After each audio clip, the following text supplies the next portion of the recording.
Este es mi nuevo canal de YouTube, Metanoia, un canal que tiene como objetivo expandir la palabra de Dios, sin filtros ni censuras. Aquí vas a conseguir mis predicas, mensajes, enseñanzas del texto bíblico y mi nuevo podcast, un lugar para renovar tu mente.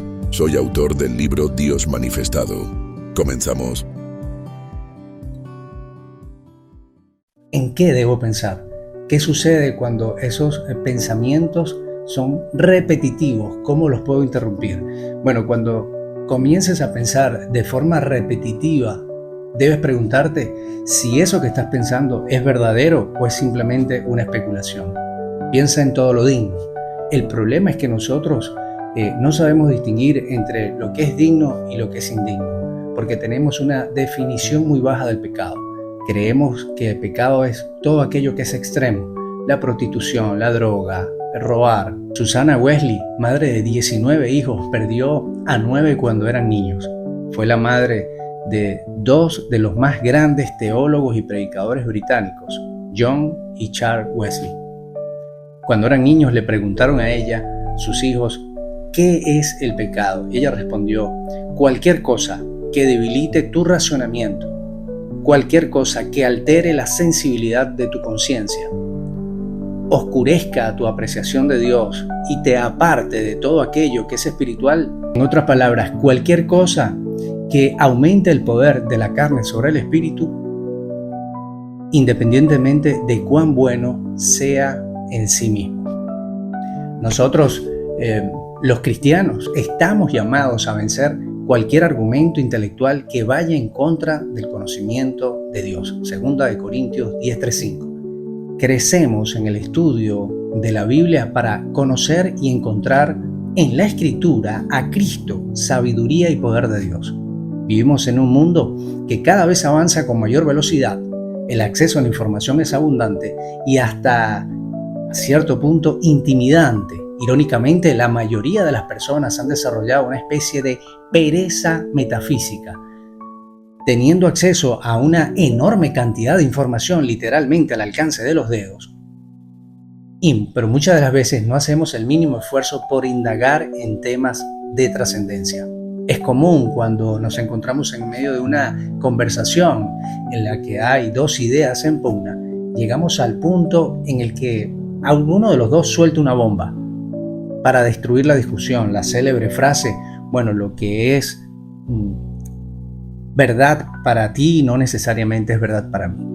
Y la verdad no es relativa. El problema de la tesis de la relatividad es que empuja a la sociedad a un mundo donde todo, absolutamente todo, tiende a ser normal. El cerebro es un órgano muy complejo que llega a consumir incluso el 20% de tu energía. Si no se usa adecuadamente, se pierde. Es un músculo que debe ser ejercitado. El ejercicio es al cuerpo lo que la literatura es a la mente. Cómo funciona nuestro cerebro es determinante para poder gestionar nuestras emociones. Número 1, el 95% de las cosas que nos preocupan nunca llegan a suceder. El cerebro, número 2, actúa como un camarero. Toma nota de todo lo que tú le dices. De ahí la importancia de cuidar nuestro diálogo interno. El precursor de la psicología, William James, tiene esta frase célebre: eres tú quien determina cuando te caes, en la forma como te hablas, si te has caído en un bache o te has caído en una tumba. Por eso es que tenemos que ser muy cuidadosos en la forma como nos hablamos. Tenemos una conversación interna con nosotros las 24 horas del día. Esto es algo normal. Los niños, o la psicología dice que los niños tienen esa conversación hasta los 7 años y la exteriorizan. Luego de esa edad empieza a ser el diálogo interno. Y esto, por un tema de vergüenza, a nosotros los seres humanos nos da pena que nos vean hablando solos. Pero yo quiero decirte que dejes aparte ese cliché.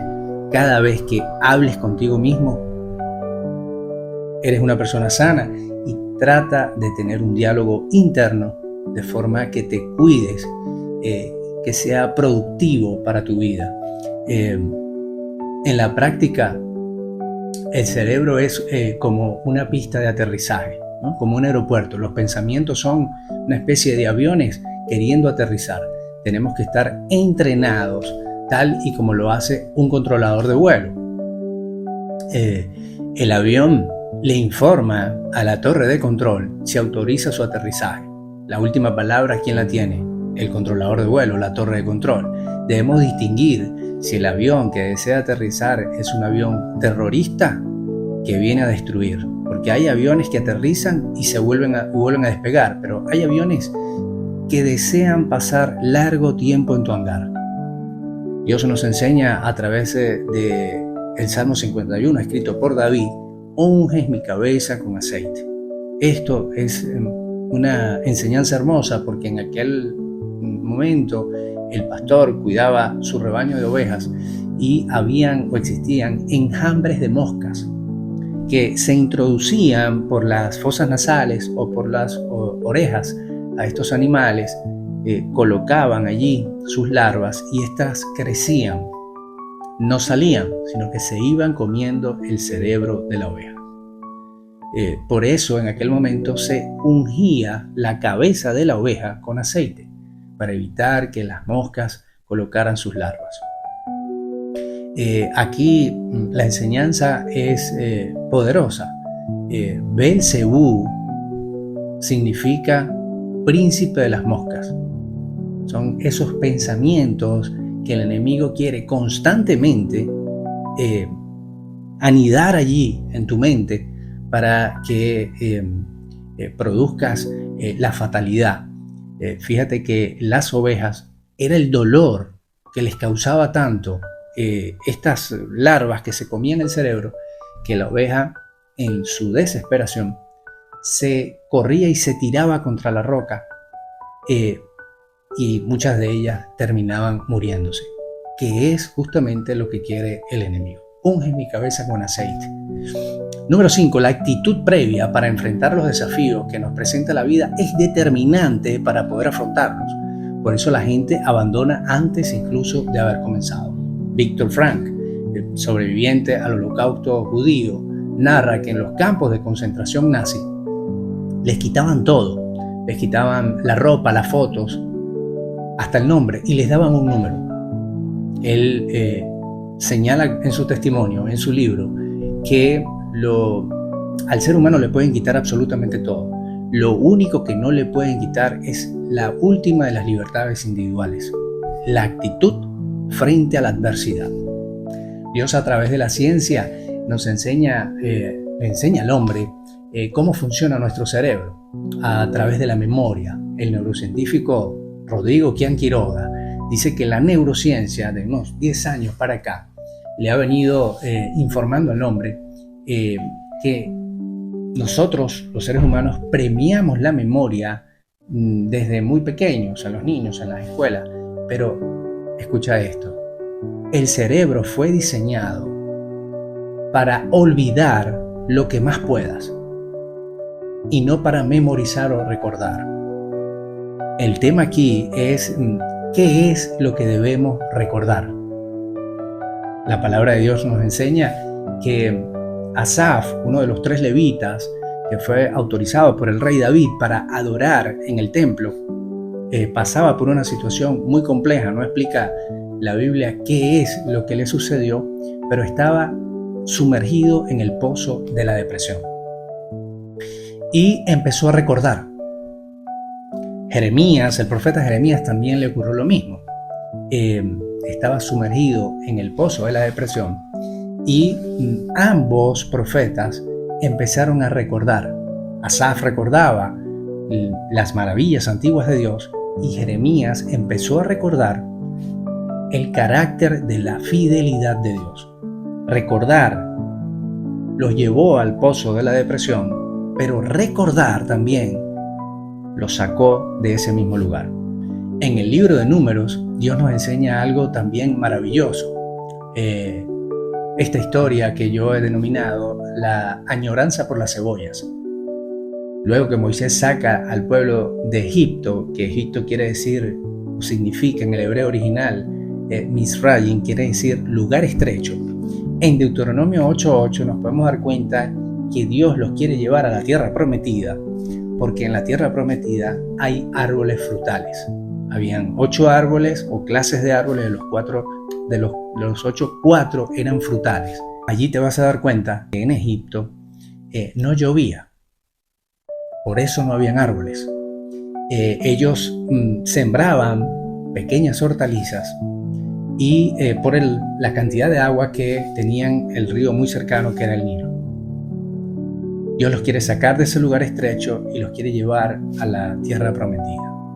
Esta gente, comiendo del maná en el desierto todos los días, empezaron a reclamar a Moisés, a reclamar a Dios, que estaban ya cansados de comer lo mismo, el maná. Y empezaron a añorar lo que sembraban, lo que comían. Ahí hay una línea muy delgada entre recordar y añorar. Esta gente quería volver a la tierra, aun cuando estuviesen esclavizados, volver a Egipto. Pero Dios tenía un plan mejor: llevarlos a la tierra prometida. Y esto es lo que pasa con el ser humano. Empezamos a recordar, a añorar el lugar donde Dios nos sacó. Debemos dar gracias a Dios siempre del lugar donde Dios nos sacó y no volver, porque Dios tiene un plan mayor: árboles frutales. Jorge Luis Borges, el escritor argentino, tiene una fábula muy hermosa sobre este tema. Funes el Memorioso. Es un hombre que cae de un caballo y se da un golpe en la cabeza, y ocurre lo contrario. En vez de perder la memoria, empezó a recordarlo todo con lujos y detalles: el color por donde pisaba las matas, el color de las hojas, absolutamente todo. La fábula cuenta que Funes el Memorioso terminó encerrado en una habitación porque sus recuerdos lo atormentaban, y llegó a decir esta frase: mi memoria es un vaciadero de basura. Número 7. La fe. Mucho se ha hablado sobre ella y muchas veces se ha dicho que hay que caminar a ciegas. Es como un salto al vacío, pero en realidad la fe no es ciega. La fe no ignora la dificultad, la enfrenta. Abraham fue al lugar donde Dios le dijo, sin saber a dónde iba, pero eso no quiere decir que la fe es ciega. Caminamos en base a una palabra. Hay una palabra de Dios para cada estación del año. David no cruzó el arroyo de Besor para rescatar a las mujeres y a los niños cautivos por la banda de forajidos, los amalecitas, aun cuando estos eran mayores en números y sus propios guerreros, los guerreros de David, lo querían matar. David fue porque tenía una palabra de Dios. Nos movemos en base a una palabra. No caminamos sobre nuestras emociones. Como Abraham, caminamos sobre la fe.